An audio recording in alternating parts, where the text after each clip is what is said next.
I can't imagine a better return to the art and craft of cinema than sitting in front of a huge screen and watching two gigantic beasts fighting it out to see who's the winner. Join me for this week's review of Godzilla vs. Kong.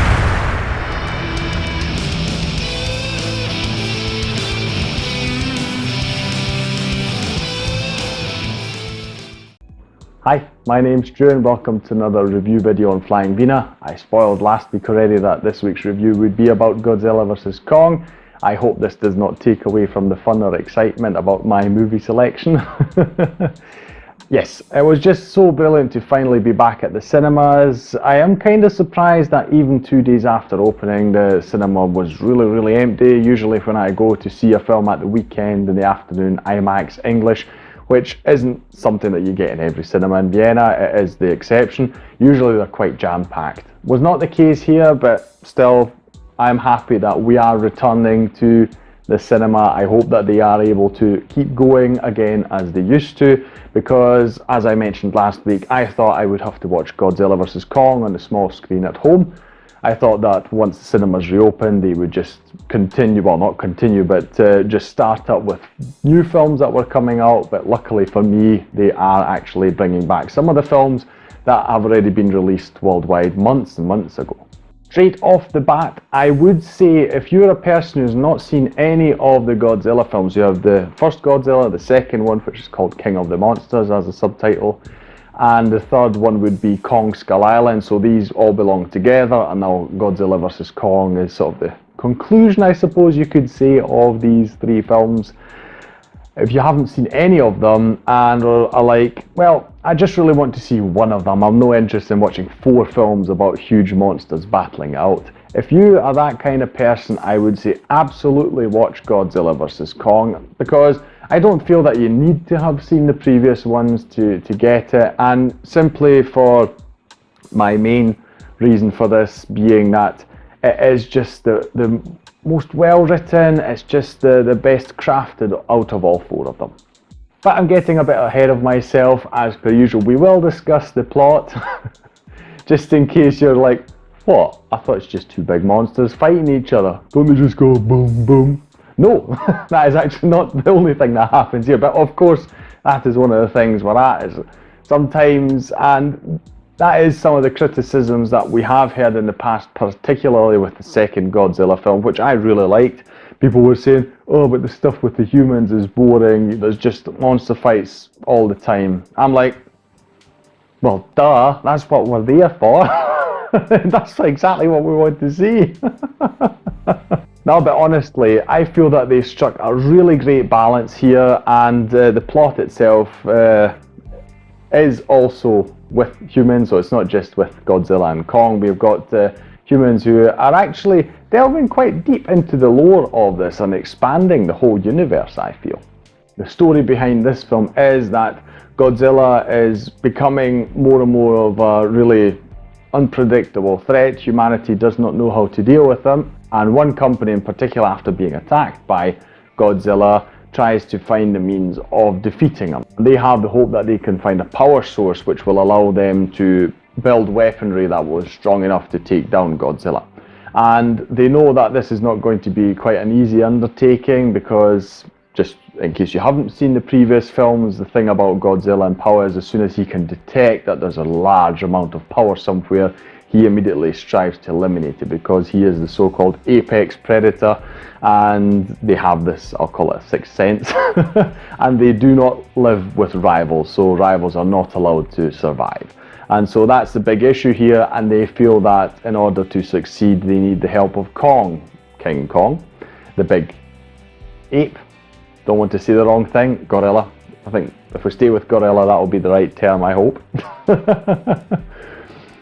And again, if you may not know, Kong Skull Island showed us that Kong, compared to Godzilla, is not just a huge mindless beast, and is definitely a being that we can cooperate with. So someone who does not see us as just cannon fodder that is just brushed aside, you know, just sort of collateral damage. That we are not that to him, so there are certain areas where we can work with him, and so he is used for this reason. Now, that is pretty much all I'll tell you about the story. As you can imagine, the title says it, of course. This is luckily not a spoiler. The two clash more than once, of course.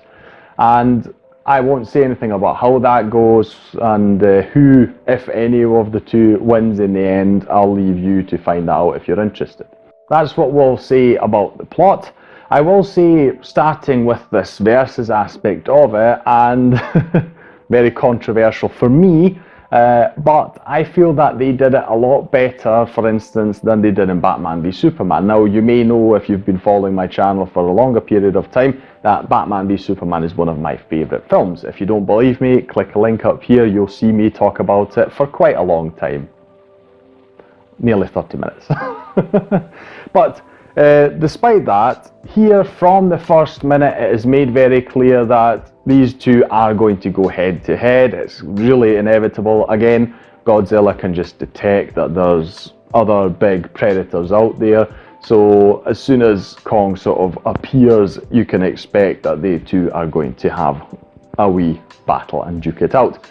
Kong, on the other hand, is not someone who bows to anyone else. It's not that he necessarily wants to be the best, but he just won't bow to another being. So you can expect this from the get-go, and it's just presented to you, and I really like it because it's really built up, whereas, just to make the comparison again, in Batman v Superman, story-wise, it does feel a bit forced. Yes, I agree with that. It could have been done in a better way. It feels like it was just sort of forced upon the characters to fight with each other.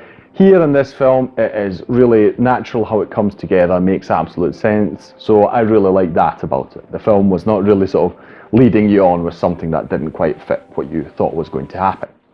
Speaking of the battling of the monsters, done really well. What I like in this, and this is one main reason I feel that people will enjoy this the most, or it's the best balanced of them all, is because definitely in the two Godzilla films, the battles were always very, very dark. So the lighting, it was either at night or just, it was so dusty, ashen clouds, what have you, just made it a bit difficult at times to just see what was going on.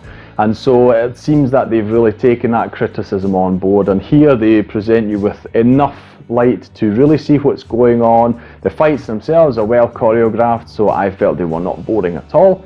They're not overdone, so whereas I loved the second Godzilla because I felt there were just a lot of battles in it, which I particularly liked. So they've taken that down a notch here, but I feel that they've improved the quality of the battles themselves, so I feel that they struck a great balance here. Again, I won't spoil who's going to win fights, if anyone is going to win at all. Please do find out. But just coming back to the lighting, the main reason for this, I would say, is that, of course, quite a few fights, as you can imagine, are set during the day. But even those that are set at night are in places where we have good artificial lighting on location in the film. So a big city skyline, for instance, with illuminated towers, etc., to make us really see everything that's going on. Then you have humans in the story as well, of course. We have them on all sides, so in support of Kong, Godzilla, I told you about the company that we have with the energy source that they are seeking, so obviously you have people involved there as well. Quite likeable characters, particularly funny, I would say, so I really enjoyed that. So you have some good humour. I mean, again, like in the past ones, you don't have these big, huge, emotional stories tied to the humans, but we're not there for that, so I feel that is absolutely fine. But the characters are likeable. It's fine to go on this journey with them. One person I would actually mention as a standout character, actress in this case, is Kaylee Hottle. She plays a small girl who is tied to the Kong side of stories, so she and Kong have managed to build up this bond, and I really loved what she did in this film. The character very believable, and you can see that Kong has got a sort of soft spot for her, which was absolutely believable. She's got this really endearing face that I suppose if she looked at you with big sad puppy eyes, you'd do anything for her as well. It's kind of how I expect I myself am going to be in a few years' time. Once my daughter is a bit older, she'll probably do the same thing to me that Kaylee Hottle does to Kong in this film. So basically make him just do her bidding. But really well done. I really enjoy that quite a lot. I've already mentioned that it's very easy to follow the battle, so the direction I feel is also very well done. Nothing is too hectic. We've always got a clear picture of what is happening, And the story, it's been kept rather short, so it's just under 2 hours. So the editing and just the script, it feels very tight. It's really done to just bring us from one place to the next, and in a very organic way, without us getting bored or without it becoming too much. So just a well-crafted story. I will say though that the very end, and this is, I mean, spoilerish, just in the sense of how the story was written, it just felt that the solution to the big problem they face at the end was, to me, a bit silly and overly simplistic. That's all I'll say about it. I would have wished for a bit of a more dramatic solution to the problem.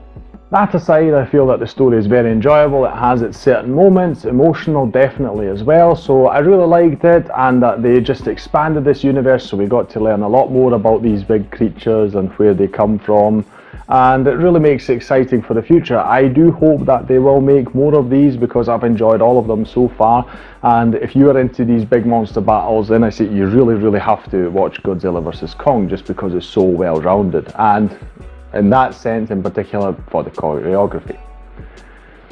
So as you can see, overall a very glowing review from me. Really enjoyed this. If you can, I absolutely do recommend that you watch this in the cinema as I did.